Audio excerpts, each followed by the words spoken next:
Bet you weren't expecting another Survive the Night video, were ya? I wasn't either, to be honest with you, but I recently just looked in the Survive the Night Discord server, and I didn't even see all of this happening, so I want to share it with you guys today. For those who are new to the channel, which I'm sure is a huge population of you, I started YouTube doing Survive the Night content. I did Survive the Night content for a whole year, pretty much, of just consistent STN stuff. The last time I did a Survive the Night video was over a year ago. October 13th of last year was the last Survive the Night video I did, and that was when they updated with their Night 3 update. From that update video to now, they did do some stuff in between that I didn't cover, and that's just because I wanted to check it out for myself and see if it was worth, you know, doing anything on. And to be honest, it was just too much to cover at once. Like all of the gear and perks and stuff, I mean, everything was just changed, and it was too much to cover. It was too much to handle, and I wasn't up for it. I was not up for the challenge, so I just left it alone. I let it be. However, yes, enjoy the guinea pig things. Something has changed. Something for the better that I'm very excited about when I did read this. And I'm glad that the community has agreed to this, because they did do a poll, they did a vote whether or not to do all of these changes, and it was 86% yes. This is going to be the juicy part of this video, guys, and it's going to be a lot. I'm going to be covering a lot. So,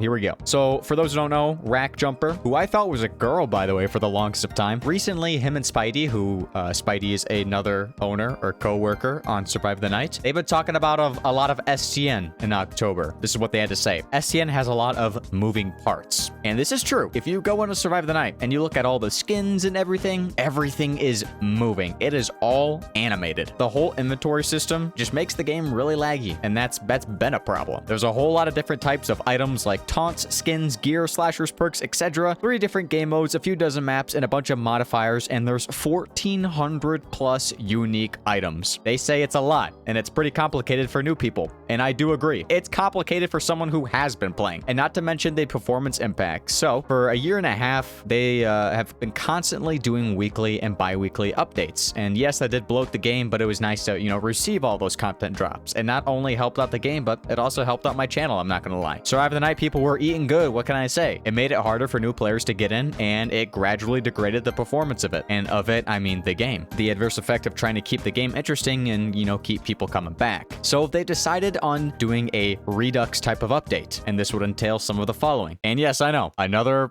fucking new game.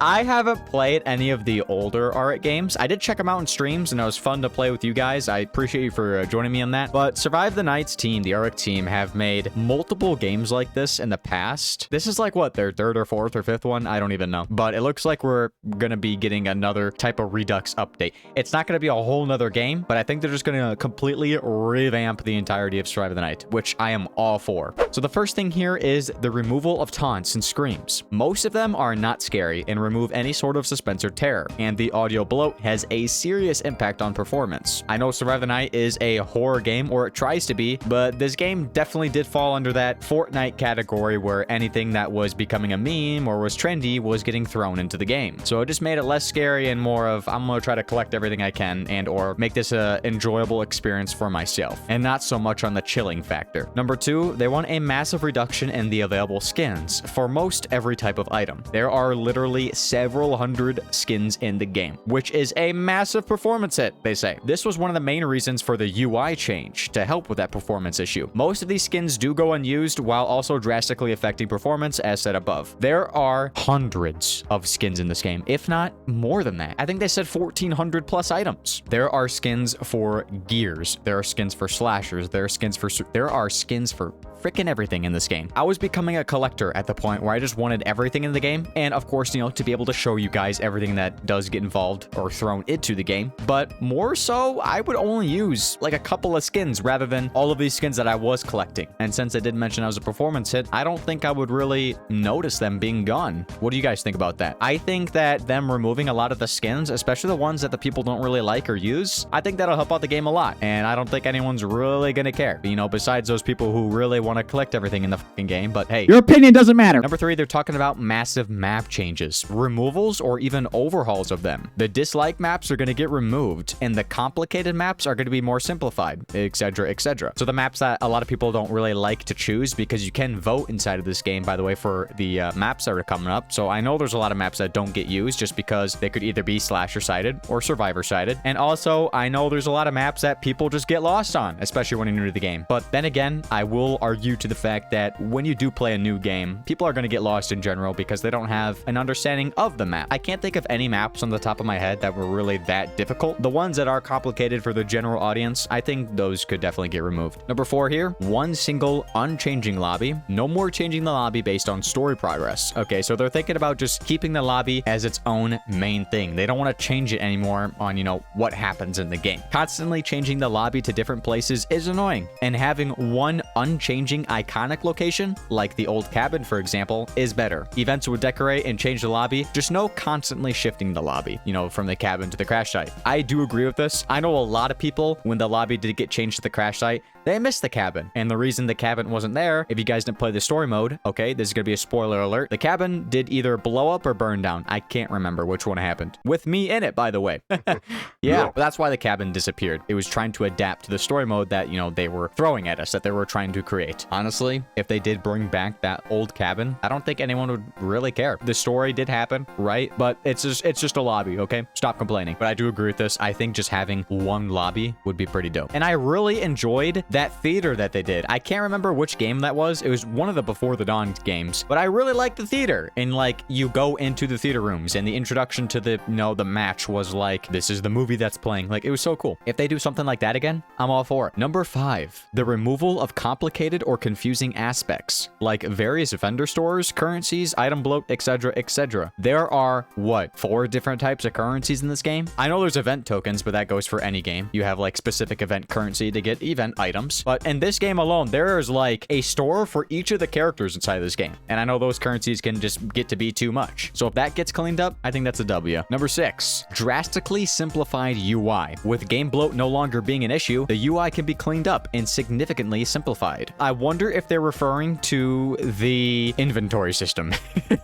When that inventory system first came out, I really liked it. Everything was nice and sorted, but then as I started seeing people like what they had issues with, I could kind of relate to it. It is kind of confusing. So I think having a simplified UI would definitely help not just the game's performance, but for people playing the game, helping them navigate where to go. Number 7, no more traits or perks, or the number of them drastically reduced, and effects simplified. They are complicated for new users, and they're difficult to account for balance-wise when there are over 100 of them. I know traits and perks really made up the gameplay inside of Survive the Night, but if those do get removed, I wonder how that would play out. They should definitely do a test session where you could play Survive the Night without using traits or perks and just see how that would go. Get some community feedback on how that gameplay would go. I think it would be dope. I know there's a lot of games, a lot of asymmetrical slasher games out there right now that use very, very little traits or perks or none at all. Escape the Darkness, for example, they kept it very easy and swift. There was like 2 perks that came with a new survivor that I got introduced in every update. There wasn't just perks being added in every single update, and that could be a couple of perks at once as well. What do you guys think? Should they remove traits and perks? That's interesting. Number 8, drastic reduction in types of gear, removing most of the outlandish ones and unused ones while making them have limited uses or longer cooldowns. I think this will definitely change the gameplay, and this is another thing where I think they should definitely have some community testing in it, because I feel like it's just going to change the entirety of the game, which I guess that's what they're trying to go for. So honestly, that's up in the air. I want to see what you guys have to say about this one as well, though. Number 9, looping as a playstyle would be mostly gone, with reviving returning. Okay, they're going to throw reviving back in the game. I know there's reviving in the next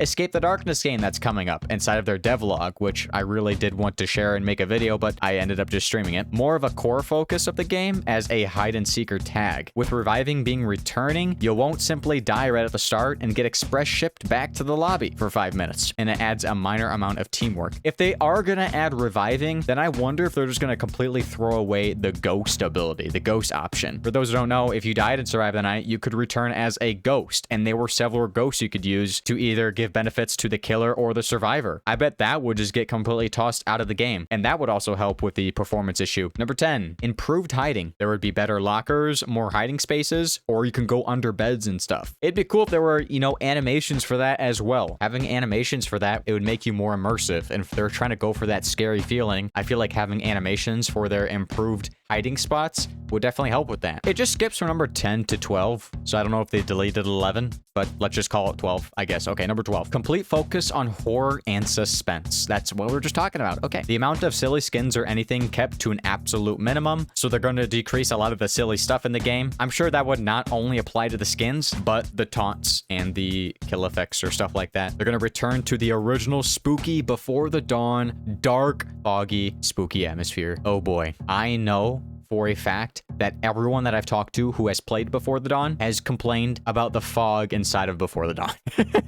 If that's what I'm thinking about. I've never played it, but I know for a fact that the fog inside of the game made it extremely difficult to even like tell what the fuck was going on. If they are gonna add fog to the game, they should definitely make it to where like someone didn't just pull up with like 100 pounds of weed and smoke in it. Definitely try to keep it at a minimum. I can understand why fog would definitely make it more of a spooky atmosphere, but it doesn't need to like blind the player, okay? It could literally just be, you know, a small amount of fog on the ground. Doesn't even have to be in the air. Okay, the last one here, 13, hunt mode and story mode. Okay, they're going to be tweaked to an extent, but most of the above changes will primarily affect survival mode. Hunt mode and story mode will be moved off of the main menu. Story mode will still be finished. It's important for later things. Cough, cough, APT, which is a pirate's tale. I don't know if they're calling that anymore. If I don't know what's happening with the pirate's tale. I don't know if they're still calling it a pirate's tale 2 or whatever else they were calling it, but yeah, it looks like everything is going to affect survival mode more, which I am looking forward to that. I play survival mode a lot more than hunt mode and story mode. Story mode is cool for the community of Survive the Night, but that doesn't have any replayability. I'm glad they're just, you know, focusing on survival mode. And hunt mode was cool too, but that just feels like its own other game, and it definitely split apart the community in my eyes. I think a lot of people would, you know, choose one or the other, and since Survive the Night doesn't really have a big player base right now, it probably was hard to, you know, find new people to play with inside of Survive the Night if you had those 2 modes to go at. Technically 3 modes with story mode, but I'm glad they're focusing on survival mode. And that was pretty much everything that Rag had to explain to us inside of the Discord server. It is a lot. It looks like they're working on the game again, and it's going to be a whole other game, a whole new game perhaps, once this does come out, or if they do any more information about it, I will definitely make some videos on it because, like I said, once a Survive the Night fan, always a Survive the Night fan. I love to see what the developers are doing here. But anyways, guys, let me know what you think about this in the comment section down below, and I'm gonna go now. Coffee is calling my name, or either my bed. I'm gonna flip a coin and we're gonna find out. Anyways, guys, that's gonna be it for me. My name's James T, and I will see you in the next one. Peace out, guys.